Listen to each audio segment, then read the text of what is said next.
brand that they were, according to the previous marketing director. But I would say this. I'll use the fighting analogy again. They were quiet in the up front properly. When you get knocked down in the second round, you're holding on in the late second round, third round, you're trying to get your stuff together. And by the 6th, 7th round, you can go back on the offense. That's how I see it from afar. I follow you on Instagram. You're always talking about this wine situation that you have. Wine text? Yeah. And now I haven't gotten involved with this, but why not? Well, that's unfortunate. I'm too busy, but I want to. You're too busy to get a text on an $80 wine we sell for $20, and you can just hit the number 3 and it comes to your home. That's the reason it exploded. It's literally the easiest way to buy wine. Yeah, I had no better excuse. I need to get involved with this. Thank you. But so did you hear this idea? This is genius. Yes, absolute genius. So friction. So the way I think about everything is friction. I launched WineLibrary.com for my dad's liquor store in Jersey in '96 because I thought it was better to buy wine. And the first 3-4 years, everybody made fun of me. They're like, why wouldn't I just go to the wine store? And I'm like, because buying on the internet's better. And it took a while. Cheaper, better. And so, yeah, I mean, I think everything, when I think about consumers, is eliminating friction.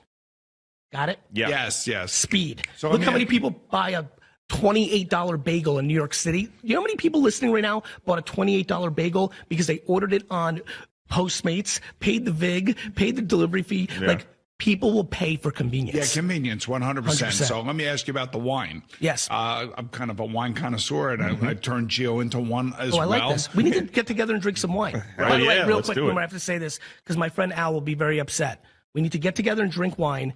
We must talk about that Eagles game. The Jets-Eagles game that you played in '93 is talked about with me and my friends minimally once a month. That's how much we hate Eric Allen. Yeah, that was the Eric Allen interception return. And there were 2 penalties on the return that should have been called, but they weren't called. And by the way, Johnny Mitchell, to this day, is one of my most favorite underrated Jets talents. That dude was talented. I love Johnny Mitchell. Yes. So much so, in fact, that my last year playing with him, on Saturday night, I would room with him. To make sure he knew would play on Sunday. Well, I wanted to make sure that he knew what he was doing on the field. Pure talent. Because there was times where I would drop back and he's supposed to be here. Right. But this is what's happening between Patrick Mahomes and Travis Kelce to push it forward to this Super Bowl. When I watch their tape, I'm not really sure what they're doing. I don't know how they are running their offense. I don't know what.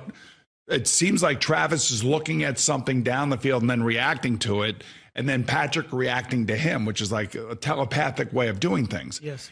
I was one of these quarterbacks. I needed to know where my guys were going. Yeah. And I remember early when I started with Johnny Mitchell, who you're talking about, was an incredible talent. Yes. He could throw the ball from the 50-yard line on his knee, right-handed to the goal line, and then go on the other knee and throw it left-handed to the goal line. That's the kind of athlete he was. This was a tight end, by the way, for everybody who's listening. Right, from Nebraska, of all places. And he came out young. Yeah, he did come out young. So I got him when he was really young. Yes. All right, so there were times where I call a play, and he was supposed to go down 12 yards and go out. Yes. Turn out to the sideline. Because we had a guy coming inside. It's concepts. I get it. And you're trying to, break the field down and make the defenders have to jump on somebody.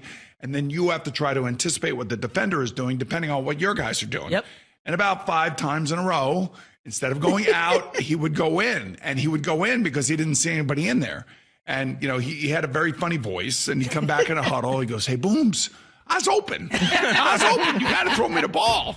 And I'm like, "Johnny, you can't go there because I'm not expecting you to be there." Back to how talented he was. He used to chop block, go on the ground, and then get back up and get open for you. He was ridiculous how good he was. But, unfortunately, it didn't last long enough. I know it didn't. And then, that last year that I was here, Richie Kotite was our coach, and we did not have a tight end coach. Right, because right. I don't know why we didn't have a tight end coach, but we didn't. And, he's going to be one of our more important players. And we drafted Kyle Brady out of Penn State. I remember, and did not take Warren Sapp. And trust me, I remember. We were talking about Warren Sapp this morning. Yes, that's exactly right. And Kyle actually had a good career. He had a very good career, but he wasn't a Hall of Famer like Warren Sapp was. No, he wasn't. And we already had tight end. Yes, we did. So you were about to say that you're a wine connoisseur. You're going to ask Gary V. Gio, I'm sorry. I had to get Jets nerdy. With this Jets legend, I had to get Jets nerdy. So let me ask you a question. Some of my favorite wine, right, is Sea Smoke. I also like Kistler, like the Kistler brand. Do you like Costa Brown as well? I do like Costa Brown very much. See what I did there, Gio? Mm-hmm. Right. I'm showing my Jets and wine knowledge on the show this morning. I love this. Arista? Yep. Well. All right, so is this all available through you or not?